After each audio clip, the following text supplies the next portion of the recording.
Maret tahun 2022 kita lanjut ke 15 akibat dari kopi yang mana pada kesempatan ini kita masih diberi kesehatan dan semangat untuk menjalani agenda pilihan kajian. Semoga kita semua tetap sehat walafiat dan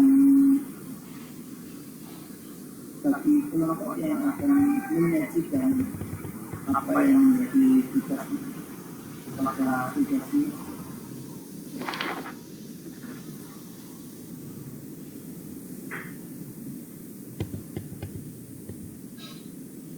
apakah kelompok dari Devian Wati ya yang akan menyajikan informasinya.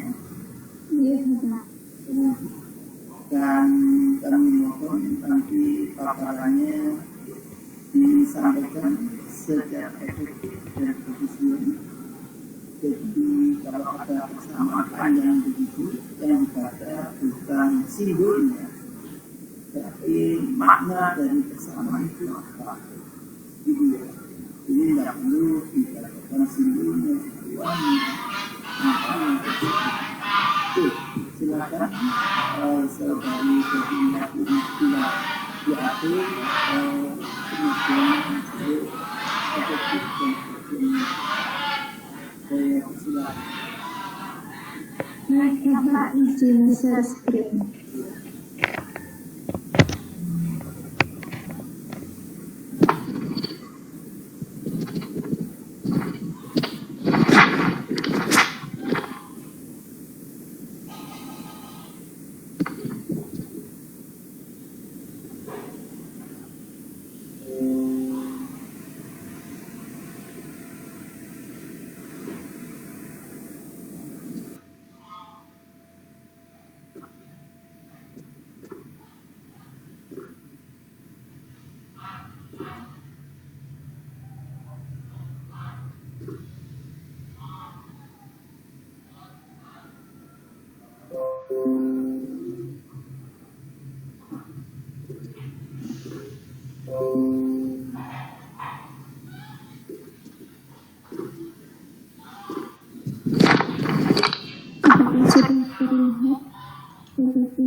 Assalamualaikum warahmatullahi wabarakatuh.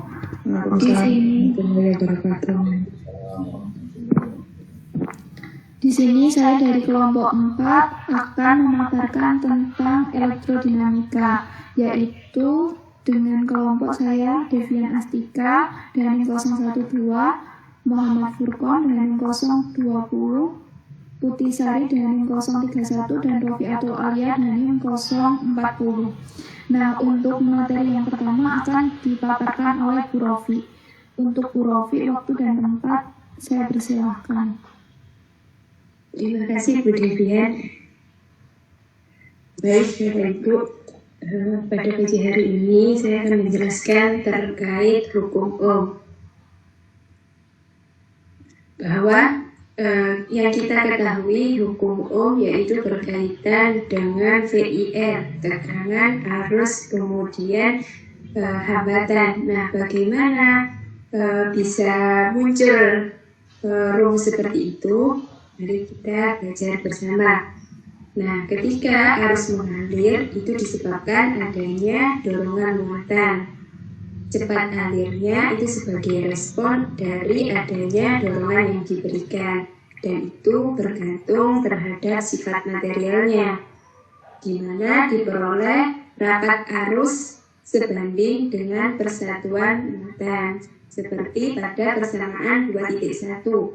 J sama dengan sigma F. Kemudian selain kita mengetahui rapat arusnya, kemudian kita juga menilik pada bahan jenis yang digunakan, seperti logam itu dianggap sebagai konduktor sempurna karena sigmanya nilainya tak terhingga. Sedangkan untuk isolator dia sigmanya bernilai 0. Nah, pada prinsipnya gaya itu mendorong muatan untuk menghasilkan arus, yaitu berupa J sama dengan sigma buka kurung, di mana I itu energi ditambah dengan kecepatan cross B. Itu pada persamaan 2.2. Nah, karena muatannya cukup kecil pada arus yang mengalir, sehingga itu diabaikan dan menghasilkan persamaan 2.3, yaitu J sama dengan sigma E. Nah, pada persamaan 2.3 ini kita sebut juga sebagai hukum Ohm, meskipun fisika dibaliknya benar-benar terkandung pada persamaan 2.1. Pada persamaan 2.3 hanya bergantung pada kasus khusus, di mana E-nya sama dengan 0 untuk konduktor.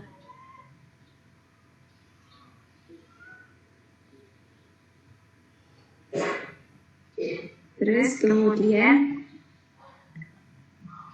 ini ada pada gambar 2.1 itu adalah gambar logam di mana sebuah resistor berbentuk silinder dengan luas penampang A dan panjang L terbuat dari bahan konduktor dengan konduktivitasnya yaitu sebesar sigma. Jika panjang potensial konstan di setiap ujung dan perbedaan potensial pada ujung itu adalah V, berapakah arus yang mengalir? Nah, untuk menghitung arus yang mengalir, kita perlu mengetahui medan listrik dalam kawat. Karena medan listrik pada kawat seragam dan kerapatan arusnya juga seragam, sehingga diperoleh E sama dengan del dot V sama dengan negatif V0 per L Z-topi. Nah, dari persamaan itu kita bisa menghitung arus yang mengalir, yaitu J kali A, di mana J-nya yaitu sigma E dikali A. Nah, untuk E sendiri yaitu sigma per L kali V, sehingga di situ nanti dikalikan dengan A-nya juga. Nah, adapun untuk dua silinder logam koaksial panjang dengan jari-jari A dan B dipisahkan oleh bahan konduktor sigma, jika beda potensialnya sebesar F, berapakah arus yang mengalir? Kalau tadi pada kawat logamnya 1, sekarang pada dua silinder logam koaksial diperoleh kuat arusnya yaitu dengan mengintegral J dot dA, di mana sigma integral E dot dA, sehingga diperoleh yaitu sigma per epsilon 0. Next.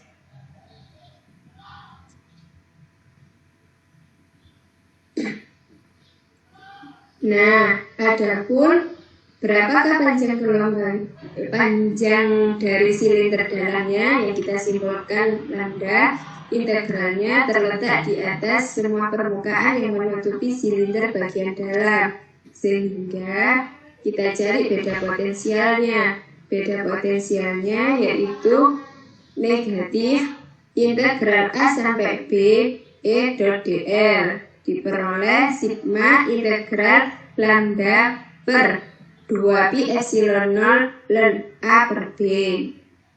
Nah, dari beda potensial yang diketahui, kita hitung arus total yang mengalir pada ujung satu ke ujung lain. Dimana itu sebanding dengan perbedaan potensial antar kedua ujung. Sehingga kita hitung terlebih dahulu kuat arusnya, yaitu dimana diperoleh kuat arusnya sebesar 2pi sigma L per ln A per B dikali P. Nah, dari persamaan itu kita bisa memperoleh, dimasukkan ke beda potensial, kemudian diperoleh persamaan 2.4, di mana tegangan sama dengan watt arus dikali R, hambatan, sebagaimana hukum Ohm yang kita kenal. Nah, konstanta proporsionalnya disebut R atau resistansi hambatan.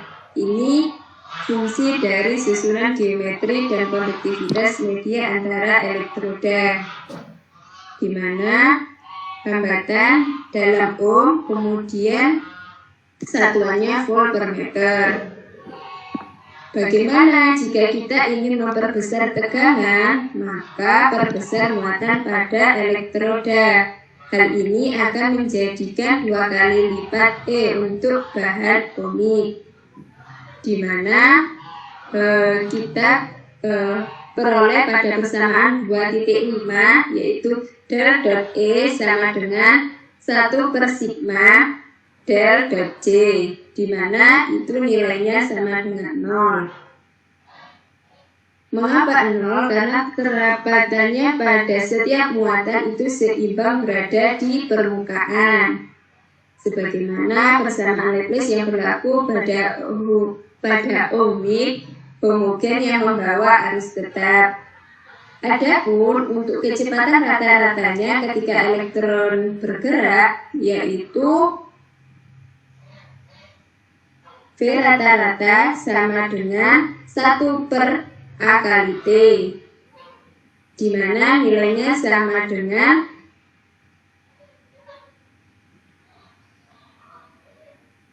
lambda A per 2. Nah, AT itu nilainya akar 2 lambda per A. Terus kemudian di dalam muatan itu sudah bergerak sangat cepat, kemudian energi, sehingga diperoleh kecepatan termalnya sebesar T-nya sama dengan lambda per V thermal, di mana V thermal itu kita peroleh dengan mengetahui kecepatan rata-ratanya, yaitu 1 per 2 AT, kemudian kita peroleh yaitu A kali lambda per 2 kali V thermal. Next. Nah, jika pada logam itu ada N molekul persatuan N-nya adalah molekul persatuan volume dan V elektron bebas per molekul masing-masing dengan muatan Q dan masanya M. Berapakah rapat arusnya? Maka rapat arus diperoleh pada persamaan 2.6, di mana J sama dengan M kali F kali Q kali V rata-rata, di mana persamaan yang di atas tadi kita masukkan sehingga diperoleh NF Q kali lambda per 2V thermal per M dikali V per M, sehingga kita peroleh yaitu buka kurung M kali F Q kuadrat lambda per 2V thermal kali M dikali E. Nah, apa sih makna dari tanda kurung? Tanda kurung ini menunjukkan formula untuk konduktivitas. Kita memprediksi bahwa konduktivitas sebanding dengan densitas muatan yang bergerak, dan biasanya menurun dengan meningkatnya suhu. Sebagai akibat dari semua tumbukan, kerja yang dilakukan gaya listrik kemudian diubah menjadi panas dalam resistor. V-nya adalah usaha yang dilakukan persatuan muatan, dan muatan yang mengalir persatuan waktu adalah I. Sehingga berapakah daya yang diberikan? Daya yang diberikan sama dengan pada persamaan 2.7, yaitu P sama dengan tegangan kali kuat arus. Sehingga kita peroleh yaitu kuat arus kuadrat dikali R. Nah, inilah hukum pemanasan Joule dengan I dalam ampere dan R dalam ohm. Sehingga dayanya diperoleh dalam satuan watt atau joule per detik. Next. Nah, pada bagian 2 kita belajar tentang gaya gerak listrik GGL. Nah, pada arus yang mengalir pada lintasan memiliki kecepatan yang sama, seperti yang ditunjukkan ilustrasinya pada gambar 2.2. Terdapat gaya dari sumber listrik dan gaya elektrostatis. Di situ ada baterai, ada lampu.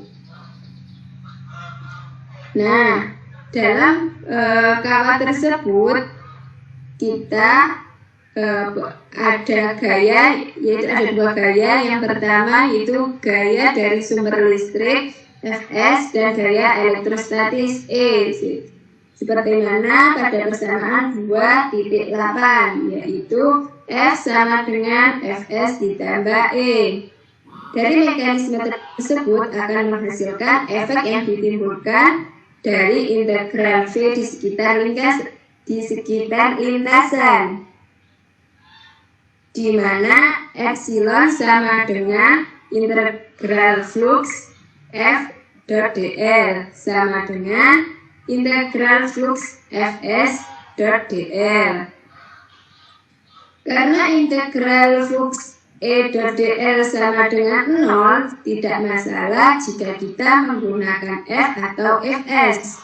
Dalam GGL ideal, baterai tanpa hambatan, gaya bersih pada muatan itu nilainya 0. Mengapa demikian? Karena sigmanya tak terhingga, sehingga kita peroleh E sama dengan negatif Fs.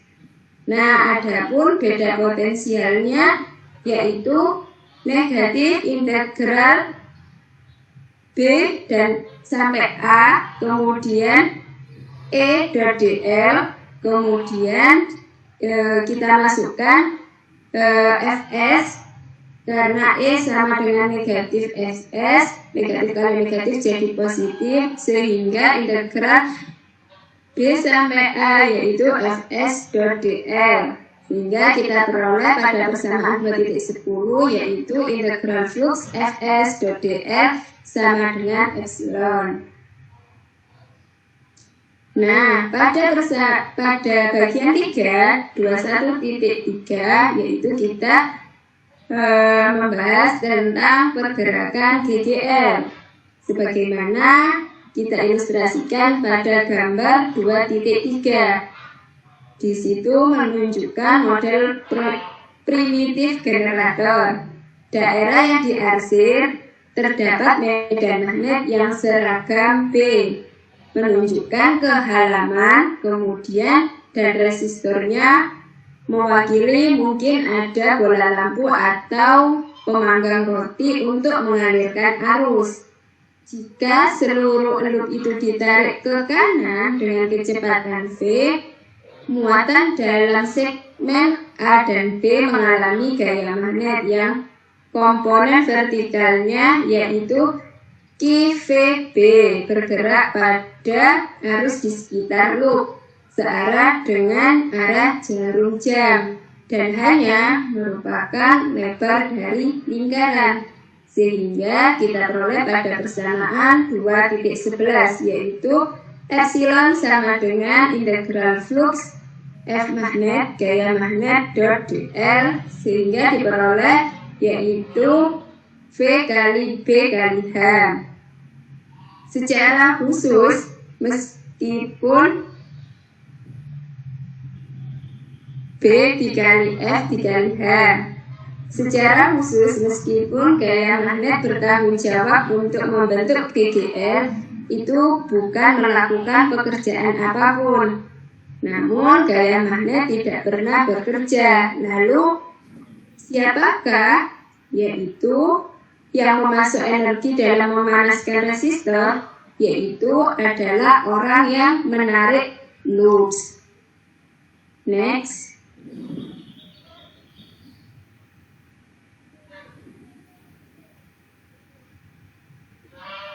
Gaya magnet memiliki komponen QUB. Kalau tadi QVB, yaitu mengapa berbeda dengan tadi? Karena U itu untuk kecepatan vertikal, sedangkan V-nya yaitu untuk kecepatan horizontal. Nah, ini pada komponen QUB ke kiri. Kemudian untuk mengatasi hal ini, orang yang menarik kabel harus menggunakan gaya per unit muatan, di mana F full sama dengan U kali B, di mana integral dari F full dot dl sama dengan buka dalam kurung U kali B dikali dalam kurung H per cos, kemudian dikali sin, kemudian diperoleh bersama sin di antara sudut yang membentuk, kemudian diperoleh yaitu B dikali V dikali H, itu adalah nilai dari epsilonnya. Meskipun mengekspresikan GGL yang dihasilkan dalam loops bergerak, kemudian itu menjadi flux B melalui lingkaran, seperti yaitu untuk gambar 2.4. Gambar 2.4 di mana Pi sama dengan integral B dot dA, itu pada persamaan 2.12. Nah, pada di situ sin theta sama cos theta-nya tidak digunakan karena belum diturunkan. Nah, untuk loops persegi panjang sebagaimana pada gambar 2.5 diperoleh yaitu Pi sama dengan H dikali B dikali X. Nah, apakah flux ini bereaksi ketika loops bergerak? Ya, flux akan berkurang, di mana dot Pi per dt sama dengan H dikali B dx per dt, sehingga diperoleh negatif B dikali V dikali H. Apa sih makna tanda minusnya? Yaitu menunjukkan dx per dt negatif, sehingga GGL yang dihasilkan dalam loop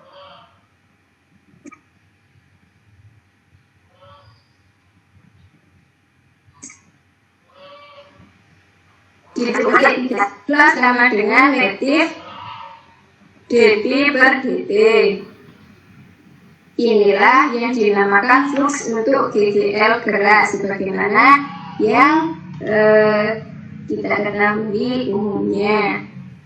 Kemudian misalnya kita menghitung flux pada waktu T menggunakan permukaan S, dan flux pada waktu T plus dt menggunakan permukaan yang terdiri dari S ditambah pita yang menghubungkan posisi baru loops ke yang lama. Apakah itu akan mengubah flux? Nah, kita jadi pada rumus di bawahnya yaitu dp sama dengan pi dikali dalam kurung, karena T-nya pada flux yaitu T ditambah dt dikurangi Q yang pada menggunakan bersama permukaan S aja yaitu Pi dikali T, sehingga Pi pada pitanya sama dengan integral pada pita itu kemudian B dot dA. Next.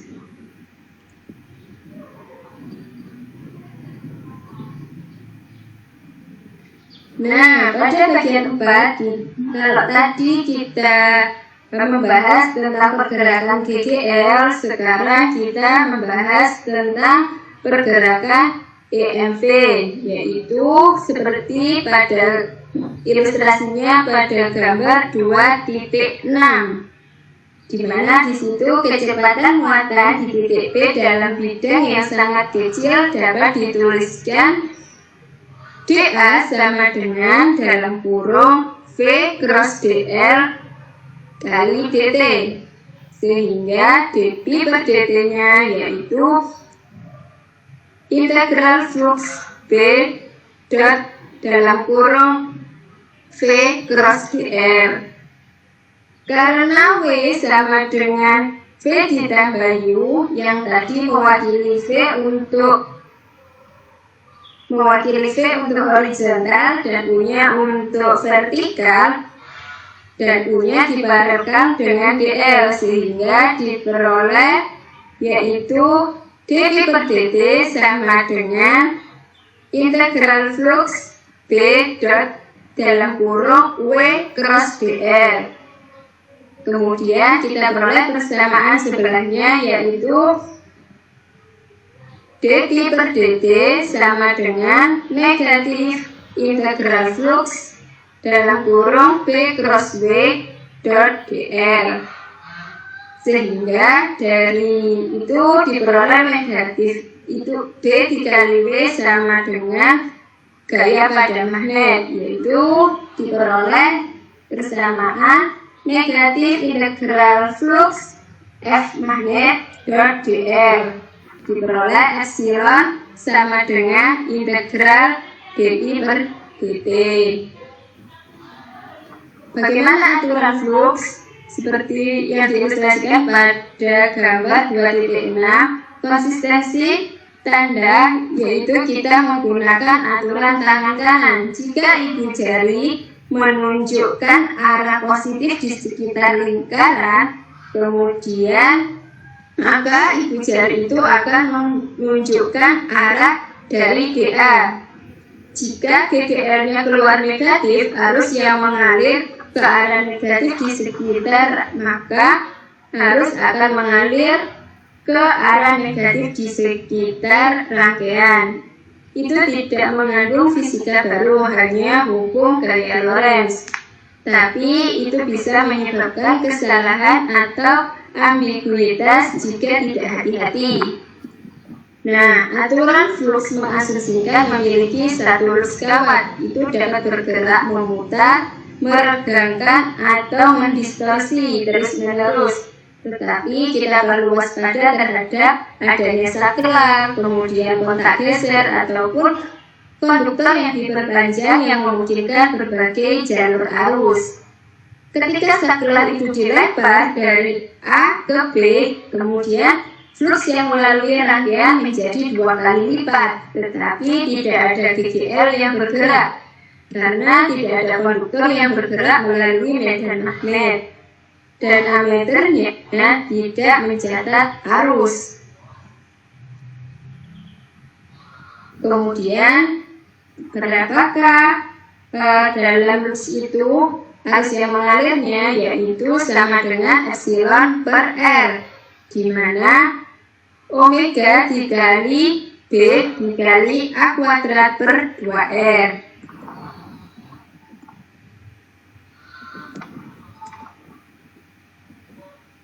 Nah, itu tadi kita sudah membahas tentang hukum Ohm. Selanjutnya yaitu hukum Faraday yang akan dijelaskan oleh Pak Furqon. Dipersilakan. Baik, terima kasih Bu Novi untuk penjelasannya. Selanjutnya saya akan menjelaskan kelanjutan dari elektromagnetik Indonesia, yaitu hukum Faraday. Sebelumnya apakah suara saya terdengar jelas? Sudah, Pak Furqon. Ya, baik, saya lanjutkan. Pada hukum Faraday, pada tahun 1831, Michael Faraday melakukan serangkaian eksperimen. Ada 3 rangkaian eksperimen yang dilakukan oleh Michael Faraday. Pada rangkaian eksperimen yang pertama, dia menarik seutas kawat ke kanan di sini melalui medan magnet. Kemudian apa yang ditimbulkan? Sebuah arus, yaitu mengalir dalam loop. Nah, ketika kawat ditarik ke kanan, maka arus yang akan mengalir atau akan bergerak dalam loop. Terus untuk yang percobaan kedua, dia memindahkan magnetnya ke kiri. Magnetnya dipindah ke kiri yang awalnya ada di kanan, serta atau posisinya sama dengan loopnya, sekarang dipindahkan ke kiri pada eksperimen yang kedua. Kemudian apa yang terjadi? Maka seperti pada kejadian yang pertama atau eksperimen yang pertama, yaitu arusnya tetap mengalir dalam loop. Kemudian dia melakukan percobaan yang ketiga, eksperimen yang C. Loop dan magnet dalam keadaan diam. Kemudian dia mengubah kekuatan medan magnetnya. Terus apa yang akan terjadi? Yaitu sama dengan eksperimen pertama dan eksperimen kedua, eksperimen A dan eksperimen B, yaitu arus mengalir dalam loop. Maka pada eksperimen pertama ini merupakan kasus langsung dalam gerak gaya listrik BBL, dan menurut aturan flux yaitu epsilon sama dengan min dt flux per dt. Ini merupakan aturan flux. Kemudian karena jika loop bergerak dan itu adalah magnet yang mengatur gerak gaya listrik, tetapi jika loop tidak bergerak, gaya tidak dapat menjadi magnet, sehingga si Faraday ini memiliki sebuah inspirasi yang terbit, yaitu dalam tanda kutip medan magnet yang berubah menginduksi medan listrik, sehingga pada percobaan yang kedua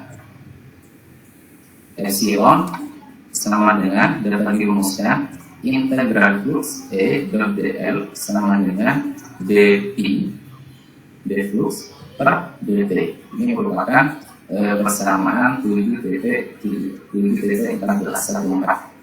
Kemudian karena E di sini berhubungan langsung dengan D, maka muncul persamaan selanjutnya, integral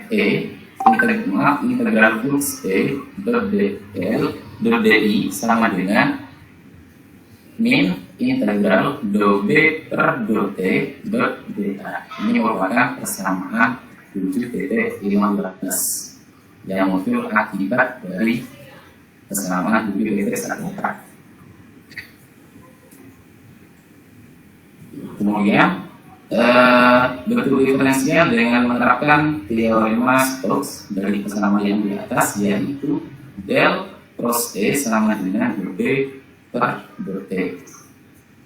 Kemudian di eksperimen yang ketiga, pada pertemuan yang ketiga, eksperimen C, menurut hukum Faraday, medan listrik adalah diinduksikan lagi, sehingga menimbulkan BGL, gerak gaya listrik, adalah negatif D flux per dt. Sehingga kalau dirumuskan secara matematis, epsilon sama dengan min negatif dt flux per dt. Ada pertama, ada eksperimen yang ketiga. Next. Nah, selanjutnya medan listrik terinduksi.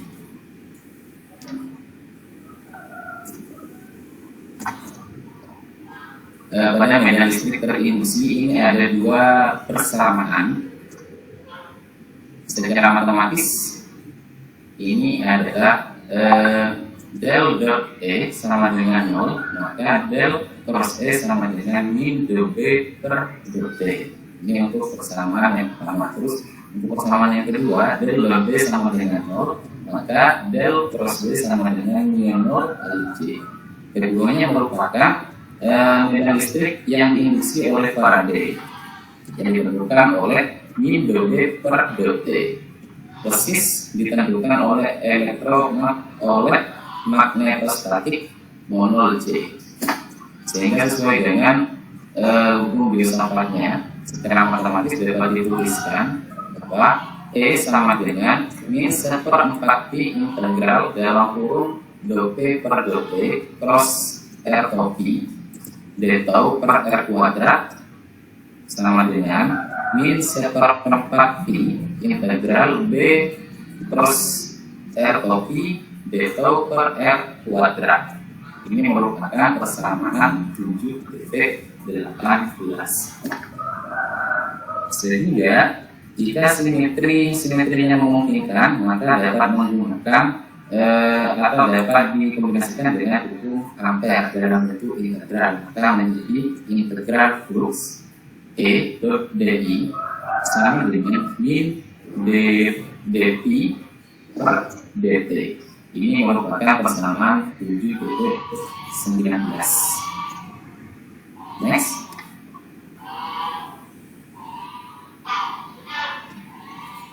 Selanjutnya indukasi.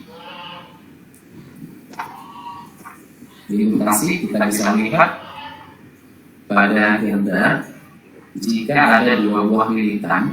Di sini ada lilitan di loop 1, loop pertama dan loop kedua dalam keadaan diam, dan ketika arusnya stabil di loop 1, maka akan menghasilkan medan magnet sebesar B1,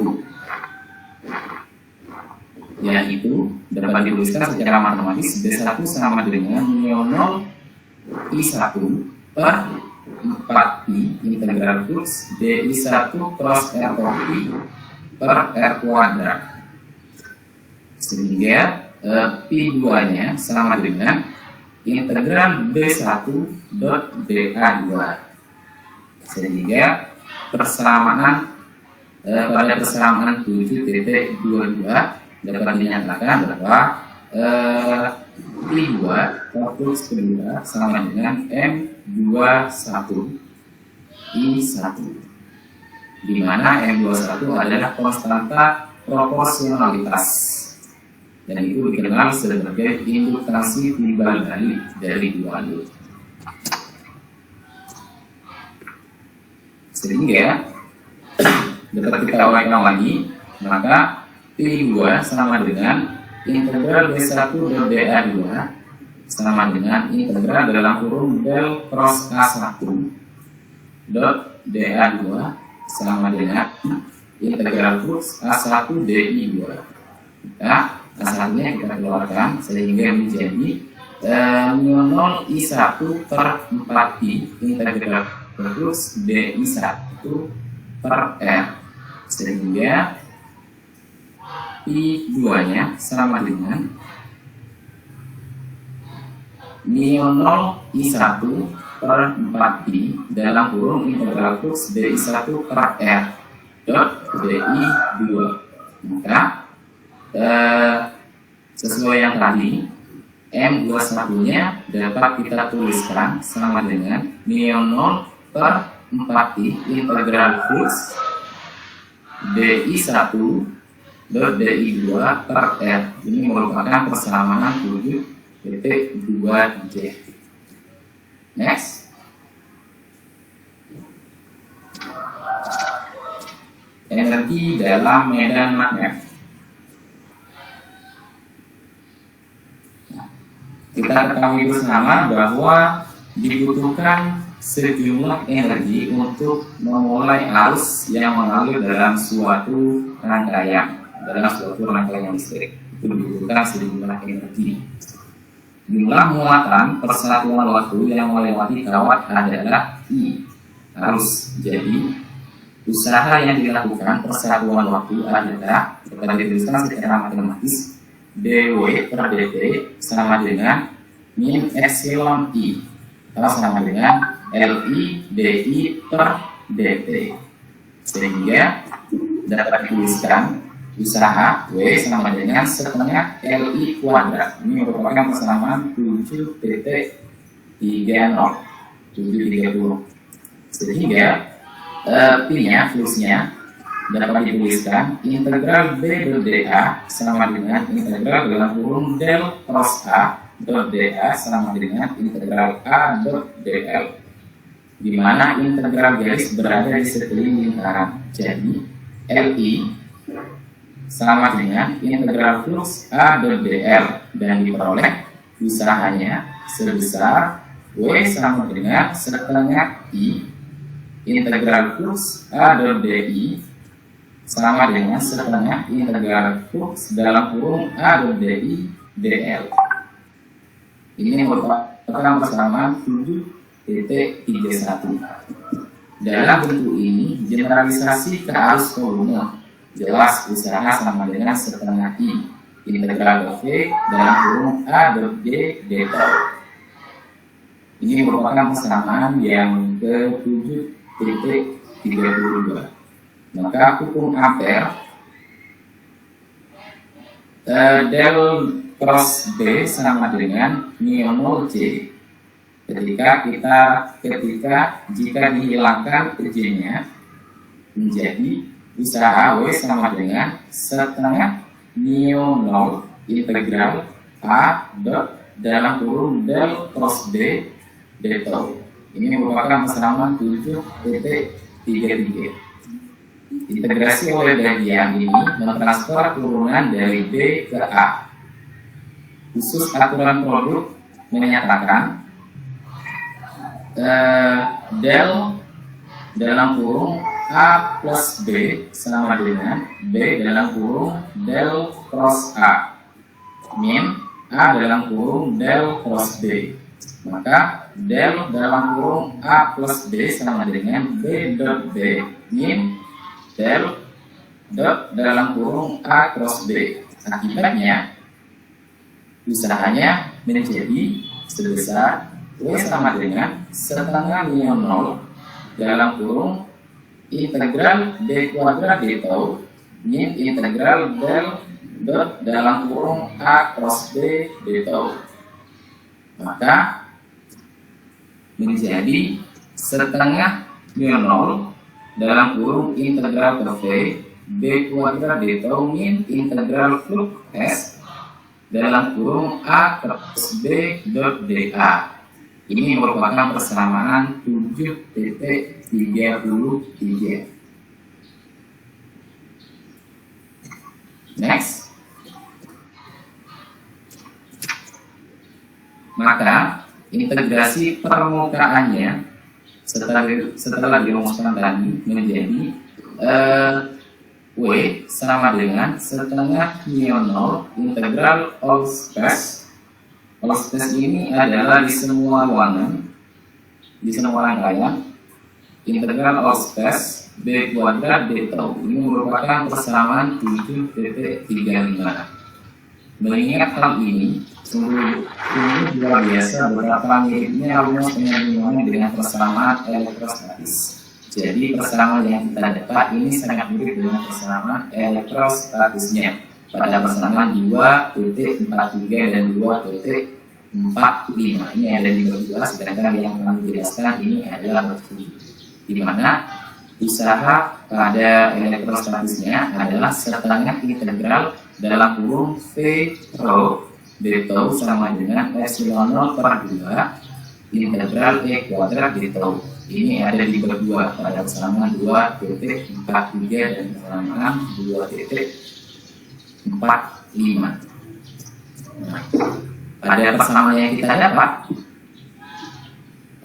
usaha magnetik W max sama dengan setengah integral dalam kurung A dot J D tau sama dengan setengah mu 0 integral D kuadrat D tau.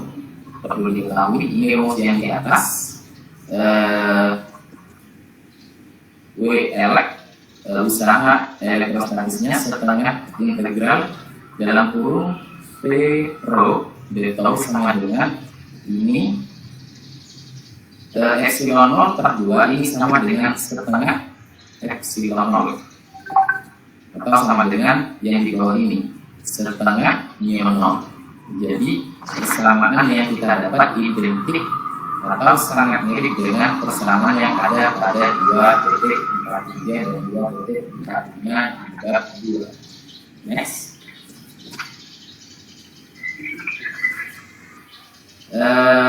Begitu penjelasan terkait hukum Faraday. Selanjutnya akan dijelaskan oleh rekan saya, yaitu Julian. Silakan. Baik, terima kasih. Di sini saya akan menjelaskan tentang persamaan Maxwell. Nah, yang pertama adalah persamaan-persamaan yang berhubungan dengan kelistrikan dan kemagnetan, yaitu untuk persamaan 1 ini adalah del dot E sama dengan 1/epsilon 0 kali rho, atau yang dikenal sebagai hukum Gauss. Nah, rho sendiri ini adalah rapat muatan volume dan E ini adalah muatan listrik, di mana memiliki makna fisis, yaitu jika ada distribusi muatan maka ada divergensi medan listrik yang menyebar. Nah, kemudian untuk yang persamaan 2, del dot B sama dengan 0 ini biasanya dikenal dengan istilah nonem, artinya tidak ada monopol magnetik. Nah, untuk persamaan yang ketiga ini adalah del cross E sama dengan negatif do B per do T sama dengan hukum Ampere. Hukum Faraday, yaitu yang memiliki makna perubahan medan magnet terhadap waktu menghasilkan rotasi medan listrik.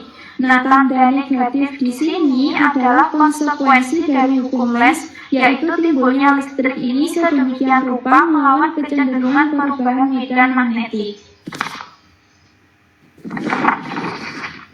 Nah, selanjutnya yang keempat ini adalah del cross B sama dengan 0J yang dikenal sebagai hukum Ampere.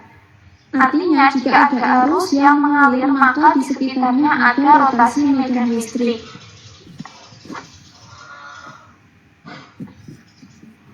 Nah, selanjutnya kita akan menerapkan divergensi ke persamaan 3. Nah, di persamaan 3 tadi yang diketahui bahwa del cross E sama dengan negatif do B per do T. Nah, jadi ini adalah persamaan 3. Nah, apabila ruas kiri didotkan dengan del, maka yang ruas kanan juga didotkan dengan del. Maka menjadi del dot kali del cross E kurung tutup sama dengan del dot kurung buka negatif do B per do T sama dengan negatif do. Nah, di sini B-nya ini menjadi del dot B per do T. Nah, kita tahu bahwa pada persamaan del dot B ini adalah sama dengan 0, sehingga pada persamaan 7.36 ini membuktikan bahwa hukum Faraday itu sama dengan 0.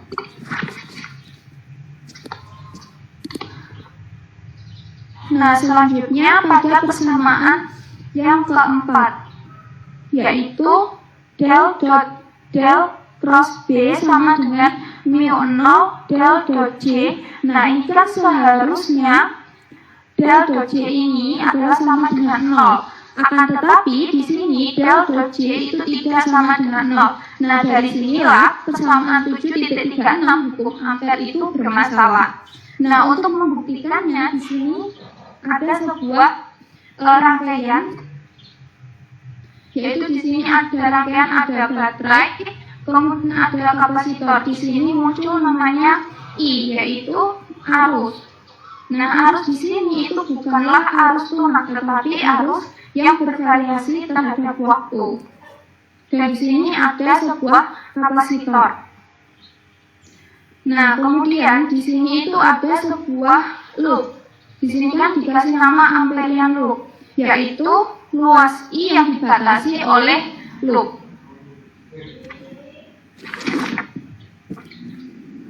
Nah, hubungannya dengan medan magnet. Jadi di sini luas 1 ini yang diberi tanda ini adalah ruas yang dibatasi oleh loop melingkupi arus dan muncul medan magnet.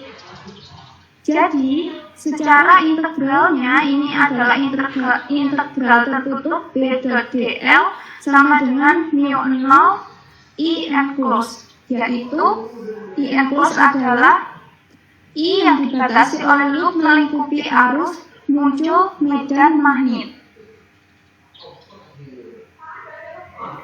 Nah, kemudian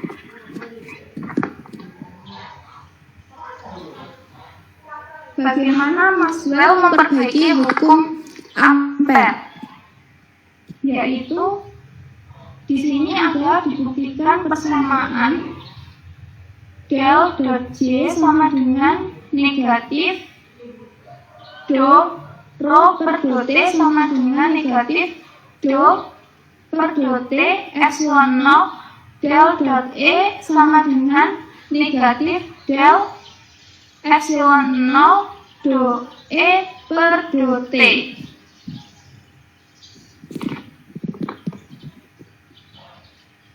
Nah, artinya pada persamaan ini adalah perubahan medan listrik menghasilkan medan magnet, seperti menjadi persamaan 3.7. Nah, kemudian jika misalkan ini dibuat sangat dekat, kita bisa menghitung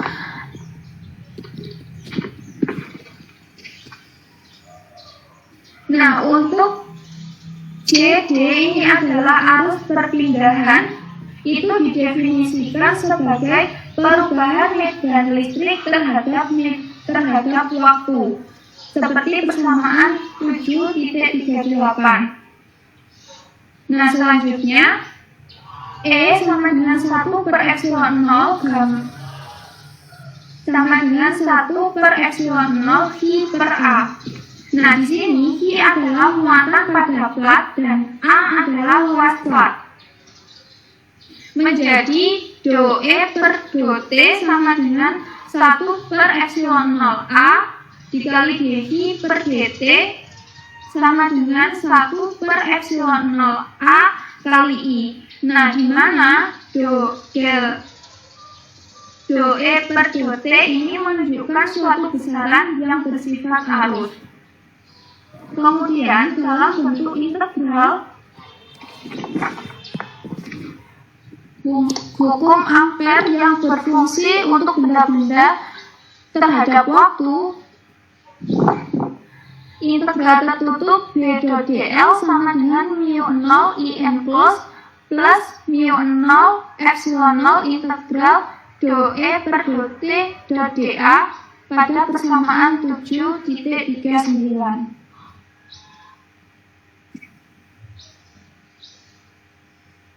Nah, sehingga kita kan tadi sudah membuktikan beberapa persamaan-persamaan. Jadi dapat dituliskan pada persamaan Maxwell untuk yang persamaan 1, ini adalah del dot E sama dengan 1 per epsilon 0 rho. Ini adalah hukum Gauss.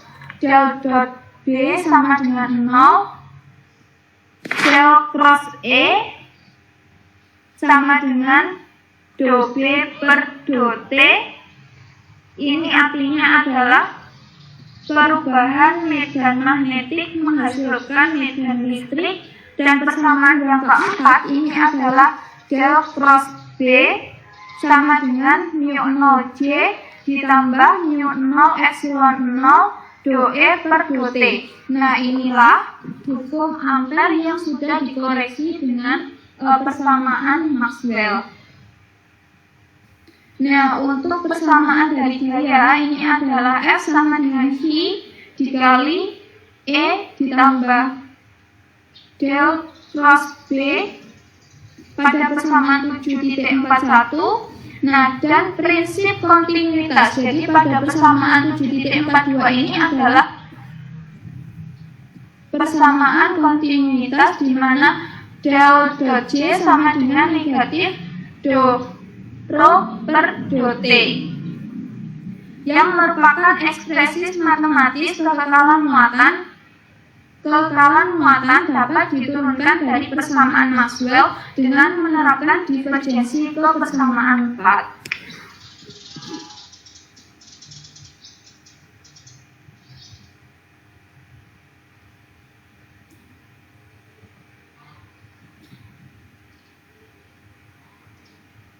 Nah, sehingga dari persamaan satu ini, del dot E sama dengan 1 per epsilon 0 rho. Untuk yang persamaan 2, del dot B sama dengan 0. Yang persamaan 3, ini del cross E. Nah, ini kan negatif, pindah luas menjadi positif. Di sini do B per do T ini sama dengan 0, yang tadi kita sudah buktikan bahwa pada hukum Faraday ini adalah sama dengan 0, dan yang keempat ini adalah del cross B dikurangi mu 0 epsilon 0 do E per do T sama dengan mu 0 J pada persamaan 7.43. Nah, selanjutnya kita akan membahas tentang muatan magnetik, yaitu ada kesimetrisan untuk persamaan Maxwell yang sangat mencolok di ruang hampa, di mana rho adalah rapat volume dan J adalah arus yang menghilang. Sehingga del dot E sama dengan 0, del dot B sama dengan 0, del cross E sama dengan negatif do B per do T, del cross B sama dengan mu 0 epsilon 0 do B per do T. Nah, artinya pada persamaan yang ini adalah perubahan medan magnetik menghasilkan medan listrik, dan yang ini adalah koreksi dari hukum Ampere dan Maxwell. Nah, di sini maka rho M adalah mewakili massa jenis muatan magnet, dan rho E adalah massa jenis muatan listrik, Jm adalah arus muatan magnet, dan Je adalah arus muatan listrik, di mana kedua muatan akan disimpan menjadi del cross Jm sama dengan negatif do rho M per do T. Artinya perubahan muatan magnet terhadap waktu dapat menghasilkan arus muatan magnet. Nah, yang selanjutnya del dot Je sama dengan negatif del rho E per do T. Artinya adalah massa jenis muatan listrik terhadap waktu menghasilkan arus muatan listrik seperti pada persamaan 7.45. Nah, selanjutnya akan diteruskan oleh Bu Putri. Baik, terima kasih Bu Dahlia. Yang selanjutnya saya akan memaparkan tentang persamaan Maxwell dalam materi, di mana untuk persamaan Maxwell dalam bentuk 7.40 yang sudah dijelaskan oleh Bu Dahlia termasuk ke dalam persamaan yang sudah lengkap dan benar sebagaimana aslinya. Namun untuk materi terpolarisasi di dalam akan ada akumulasi arus dan muatan terikat yang tidak dapat dikendalikan secara langsung, sehingga alangkah baiknya untuk merumuskan kembali persamaan Maxwell sehingga dapat membuat referensi eksplisit hanya untuk arus dan muatan bebas. Nah, dari kasus statis bahwa polarisasi listrik P menghasilkan rapat muatan terikat yang memiliki rumus rho B sama dengan I del dot P dalam persamaan 7.47. Demikian juga polarisasi magnet atau magnetisasi M menghasilkan arus terikat, yakni JB sama dengan del cross M pada persamaan 7.48. Dalam kasus non-statik ada yang harus dipertimbangkan, yakni setiap perubahan dalam polarisasi listrik melibatkan aliran muatan terikat yang harus disertakan dalam arus totalnya. Next.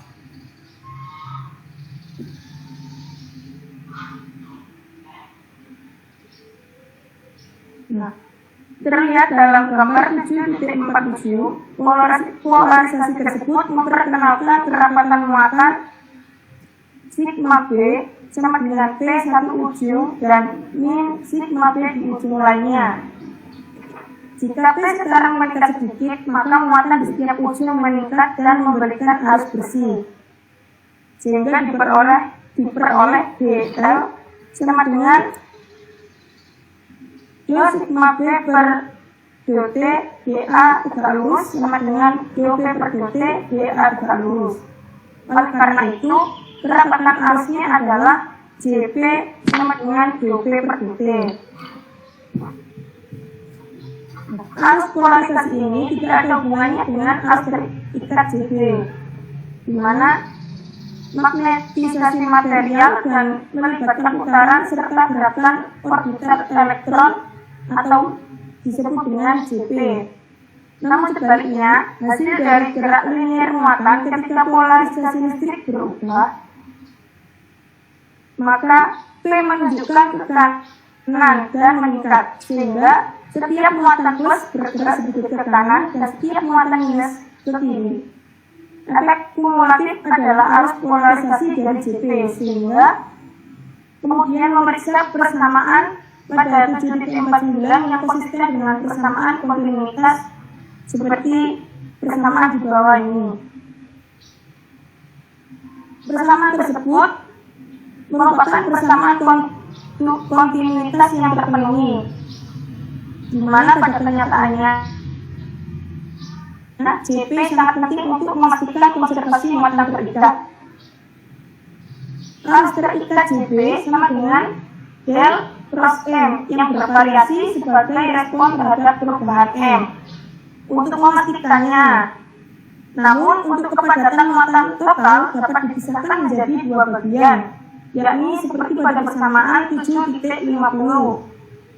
Lalu kerapatan arusnya menjadi 3 bagian, seperti persamaan 7.51, di mana untuk JB dan JP dimasukkan seperti persamaan 7.48 dan 7.49.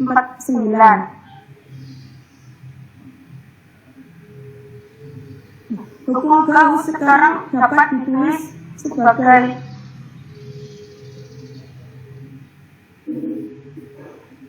del dot E sama dengan 1 per epsilon 0 rho F min del dot P atau del dot D sama dengan rho kali F. Next.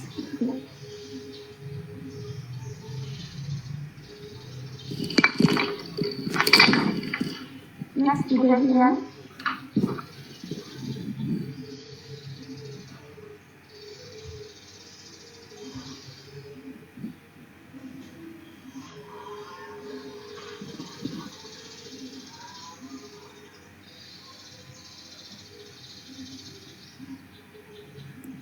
baik, langsung saya lanjutkan saja.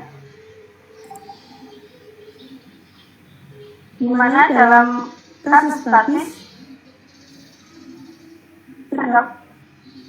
terdapat persamaan D, definisi epsilon 0E plus P, sedangkan pada hukum Ampere dengan istilah Maxwell menjadi del cross B,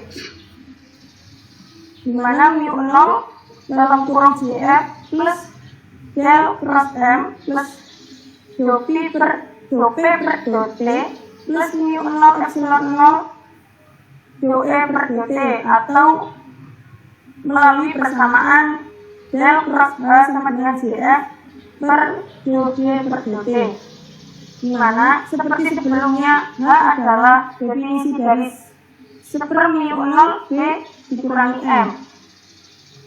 Hukum Faraday dan del dot B sama dengan 0 tidak terpengaruh oleh pemisahan muatan dan arus menjadi bagian bebas dan terikat, karena keduanya tidak melibatkan rho ataupun J.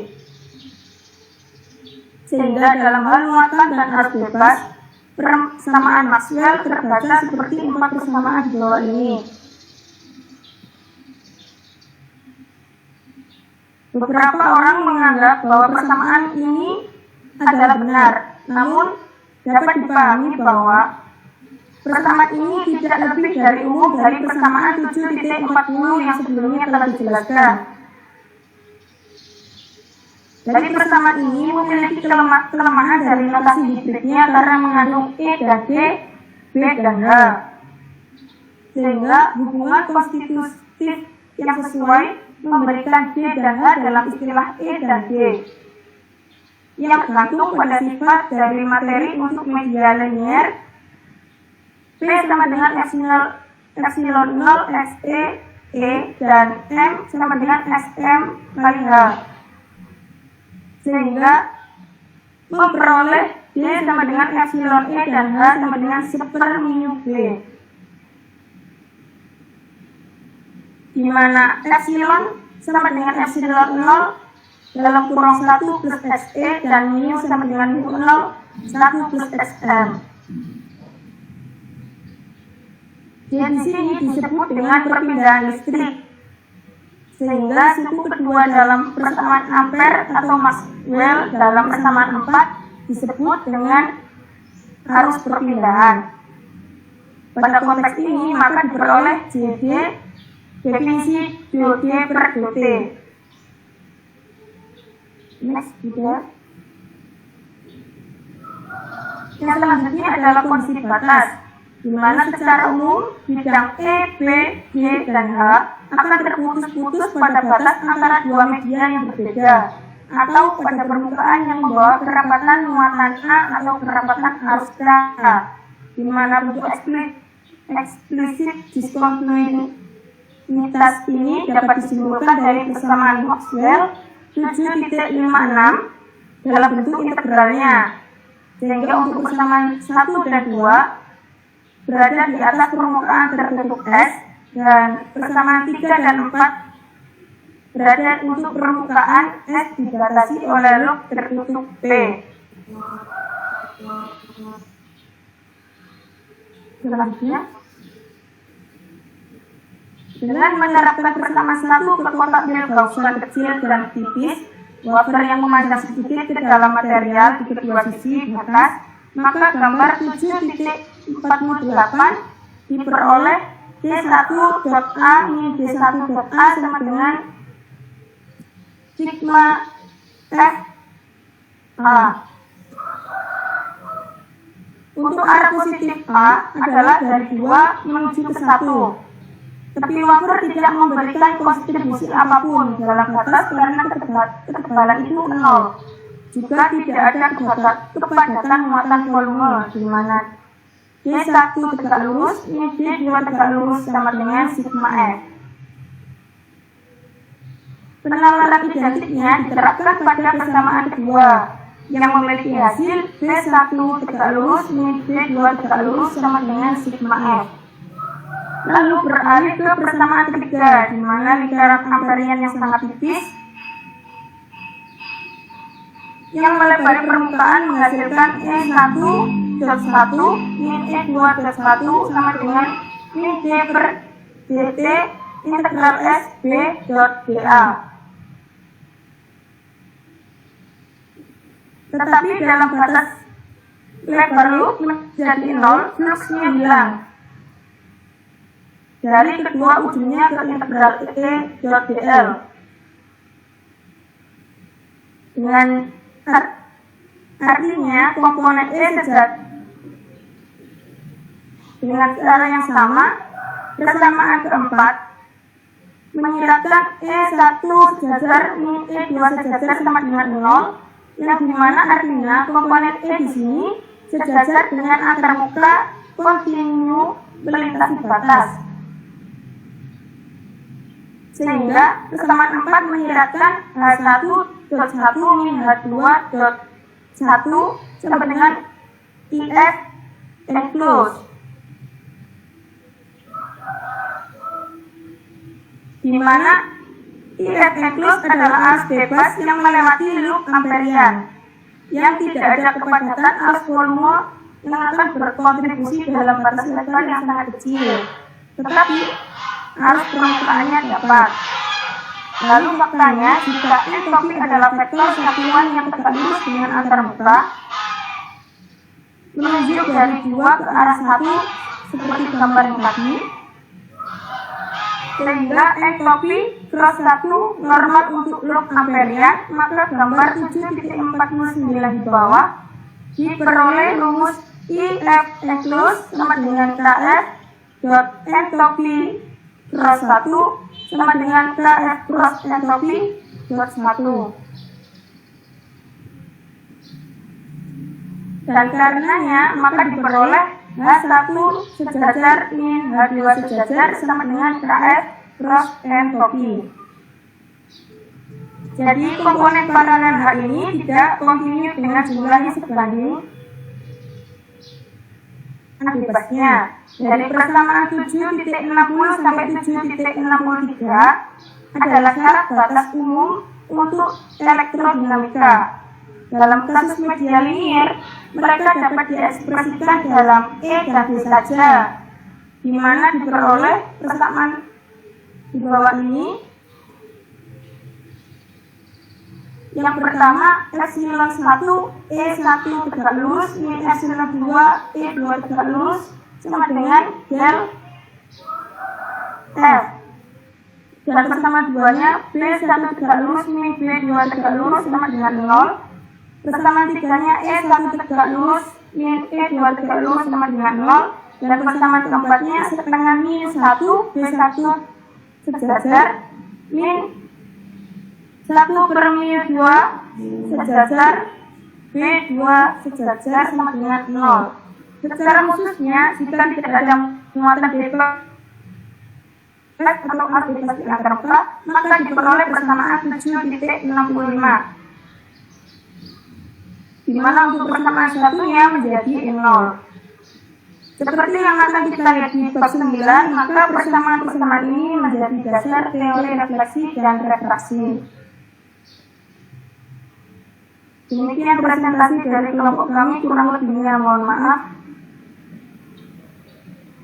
Ya, saya kembalikan ke Pak Zah. Terima kasih pada kelompok yang telah menyajikan pada bahasa ini sebetulnya ada urutannya. Urutan pertama itu adalah kita membahas mekanistik yang terkait dengan muatan dia. Jadi itu yang nanti akan disebut dengan elektrostatik. Tapi ada muatan listrik yang berjalan sama juga, yang nanti muatannya itu adalah dibahas pada keadaan dinamis atau bergerak. Nah, disitulah mulai timbul persoalan. Kenapa?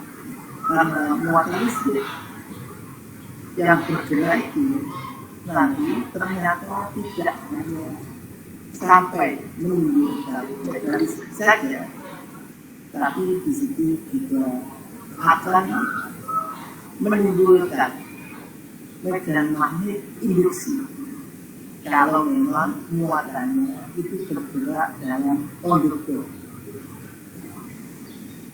Konduktornya konduktor sempurna. Tapi kalau kita tinjau lagi, lebih dalam lagi, kalau muatan listrik itu adalah bergerak dalam konduktor yang tidak sempurna, maka akan timbul persoalan lagi yang menambah rumitnya pembahasan, yaitu timbul masalah tentang polarisasi muatan, pergeseran muatan. Itu juga menimbulkan masalah. Itu baru saja. Tadi dari kelompok 4 di tengah-tengah pembahasan itu juga disampaikan juga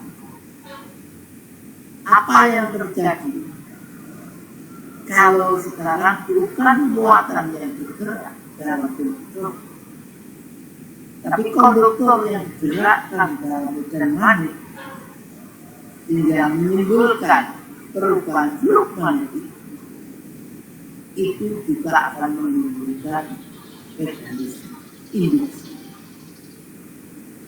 Dari sini sebetulnya kita lewat kajian fisika 2 ini kita bisa paham ternyata apa yang kita bicarakan untuk kepentingan membelajarkan fisika di sekolah ini itu belum memandang ini secara jelas. Apalagi kalau kita nanti memandang lagi ada bagian berikut yang paling krusial, yaitu ada penggabungan medan listrik dan medan magnet, dan itu nanti akan menimbulkan peristiwa penyatuan materi baru, yaitu materi elektromagnetik, yaitu kejadian fisik yang ditimbulkan oleh kejadian permainan. Dan dampak daripada penggabungan kedua medan itu, sekarang kita bisa menikmati hasil kajian penggabungan itu, yaitu berupa sinyal elektronik. Itu seperti di HP kita bisa melihat data tertulis dalam bentuk teks, data audio, data video, yang semuanya itu adalah merupakan integrasi dari medan listrik dan medan magnet yang dampaknya luar biasa. Dan perlu kita ketahui bahwa gelombang elektromagnetik yang ada kita nikmati sekarang, kalau pada ruang hampa itu kita pernah belajar adalah sangat tinggi, yaitu mendekati titik terang. Hingga dengan demikian kita dapat menikmati sinyal DSM itu tidak pernah ada dulu lebih dari 1 milisekund, ya. Itu sangat rapid. Saudara tidak menyadari itu semuanya adalah berkat istighfar dan kebiasaan gas serta kerja amanah dari para ilmuwan sebelumnya, yang mana Ampere dengan rumusan elektromagnetiknya bukan dimati, tapi dilengkapi oleh Maxwell. Itu adalah contoh perbuatan akademik yang sangat tinggi etika ilmu. Jadi tidak merendahkan Ampere, tapi itu melengkapi kajian Ampere supaya lebih pas digunakan dengan kondisi yang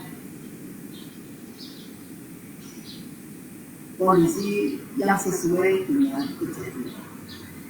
Oke, baik, dapat tampilkan slide waktu ini, slide dari awal.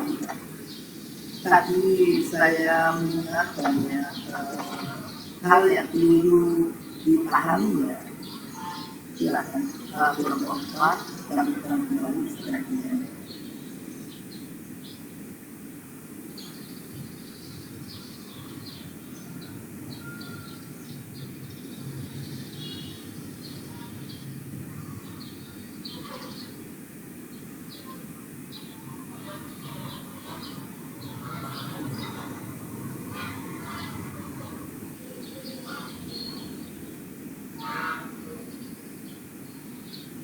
Di sini, ya, bersama tujuh satu yang akan berusaha membahas buku ini.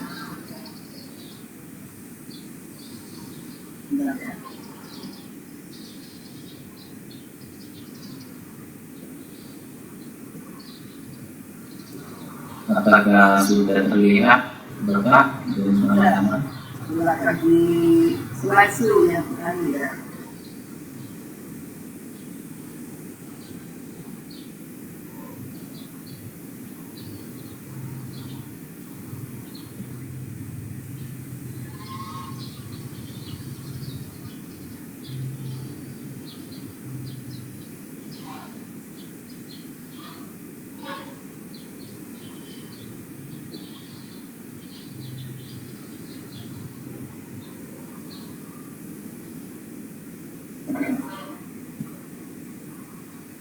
Silakan di slideshow Mas. Dokter.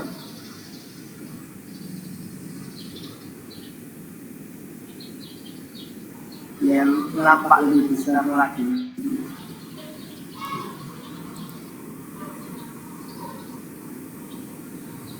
Sudah Bapak, sudah saya selesai.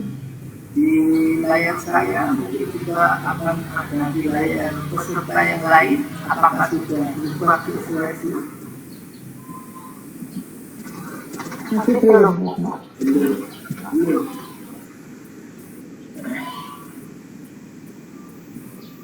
Ya, sambil menunggu bagaimana kelompok mengusahakan slideshow, kita akan meneruskan pembahasan.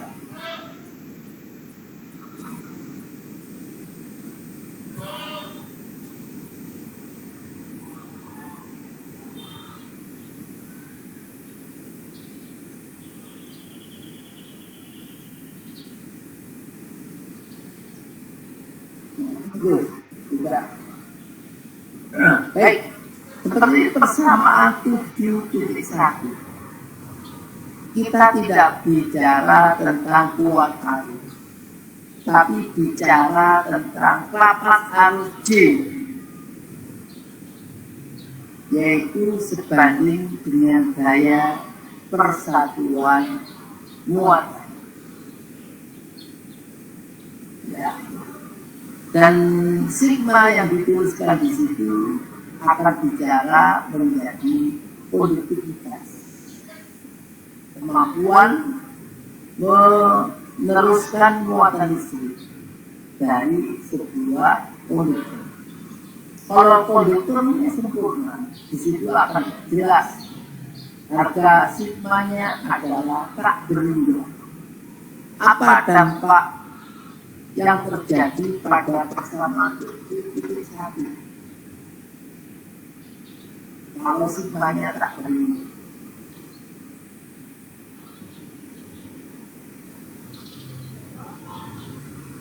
Mungkin para peserta atau kelompok penyakit bisa memberikan interpretasi.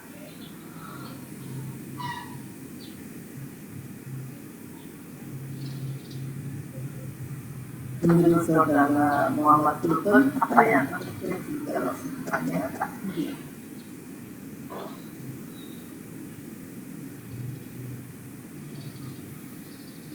Atau saudari Devian lagi? Atau saudari Putih Sari? Silakan. Apa interpretasinya? Dari hasil terang aja.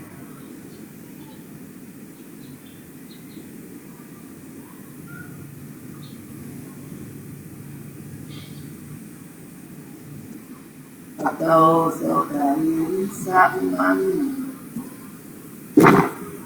Indah Sari, Rofiatul Alia,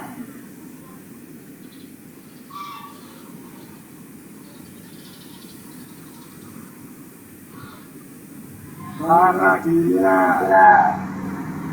Silakan Rofiatul.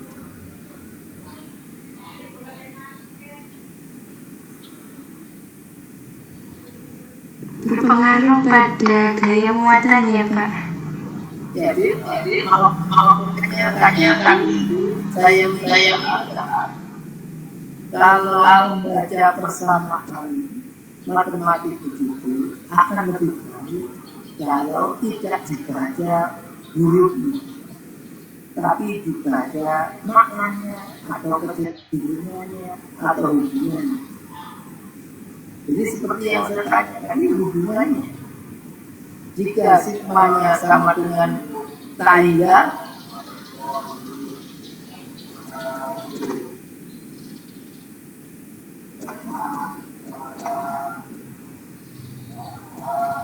rapat arusnya akan semakin besar, Pak. iya, bisa seimbang.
Jadi kalau sigmanya itu adalah tak berdiri, artinya bahan konduktor itu mampu meneruskan seluruh muatan listrik, maka rapat arusnya yang terjadi juga akan tak berdiri. Itu jika konduktor demikian disebut konduktor sempurna.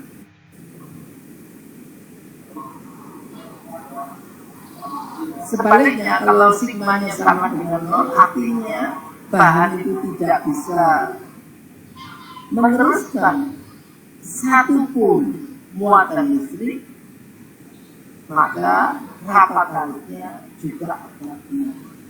Walaupun ada gaya sebegitu besar untuk meneruskan muatan tersebut, tapi kalau bahannya konduktor tersebut tidak memiliki kemampuan untuk menghantarkan muatan tersebut, maka dia rapat tersebut. Baik, itu maksud saya membaca persamaan 7.1. Sekarang persamaan 7.2. Nah, ini berbeda dengan yang 7.1. Di sini apa bedanya? Ini tidak lagi rapat muatan itu ditimbulkan oleh muatan yang dulu, tapi ternyata muatan tadi yang mengalir pada konduktor tersebut, jika konduktornya juga menimbulkan medan magnet dengan kecepatan tertentu, jadi konduktornya itu ikut bergerak. Ya, ini gabungan antara yang statis dan yang dinamis. Tapi dinamisnya ini melibatkan bergerak di dalam medan magnet. Nah, sekarang kalau memang medan magnetnya itu begini, maka ini biasanya sering diabaikan saja, tinggal medan listrik statisnya saja. Dan ini adalah gaya pemuatannya, tapi kalau ini medan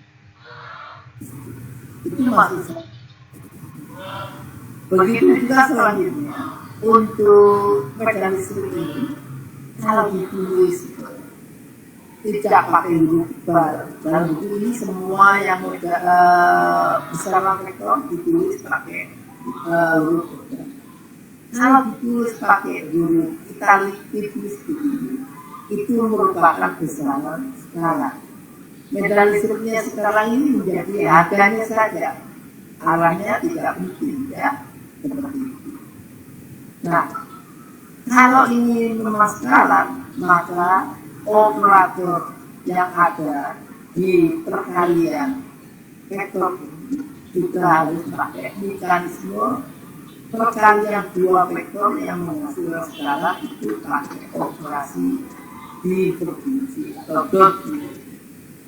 Tapi ini adalah tandanya negatif. Tanda negatif itu maksudnya apa? Ini jelas vektor listrik ini dikaitkan dengan potensial listrik itu akan berlawanan, bukan berkurang, tapi ini berlawanan. Ini alam. Dan seterusnya sampai pada ini besarannya sih. Ada ini besaran-besaran tetap, sigma yang adalah konduktivitas, A itu adalah luas menapang, L di sini adalah panjang konduktif. Yang ini tidak lain, kita mengenalnya sebagai apa? Sebagai ru dan L per A yang itu nanti akan disebut R. Ya, tapi ini setelah dinyatakan pakai sigma. Jadi rapat semua. Ya. Karena ini tadi turunannya pakai G. Ya. Tapi sekarang dideteksi menjadi kuat tadi. Seperti itu. Nah, satu lagi dari persamaan hukum ini yang paling penting kita ketahui sekarang adalah kalau ini nanti akan menjadi hambatan, jadi tegangan yang timbul itu adalah menjadi variabel respon, sedang I itu adalah variabel manipulasi. Persamaan kembalinya adalah maka dalam hukum itu bicara tegangan itu akan ada kalau ada kekuatan yang dibalik tegangan menimbulkan kekuatan itu tidak benar. Maka dari itu kalau variabel manipulasi ini adalah kekuatan, variabel potensial ini sebagai variabel respon, maka kalau digambar dalam grafik tadinya itu I itu harus menjadi data sumbu mendatar dan P itu adalah data sumbu vertikal, lalu gradien I terhadap gradien P terhadap I itu nanti akan menjadi data hambatan. Itu yang perlu saya tambahkan karena waktunya sudah mendekati selesai. Saya tidak mau lebih dari waktu yang tersedia, maka saya akhiri sampai sini dahulu. Terima kasih atas partisipasi dan kontribusi dari peserta kuliah hari ini. Saya akhiri dengan ucapan Assalamualaikum warahmatullahi wabarakatuh. Waalaikumsalam warahmatullahi wabarakatuh. Terima kasih Bapak.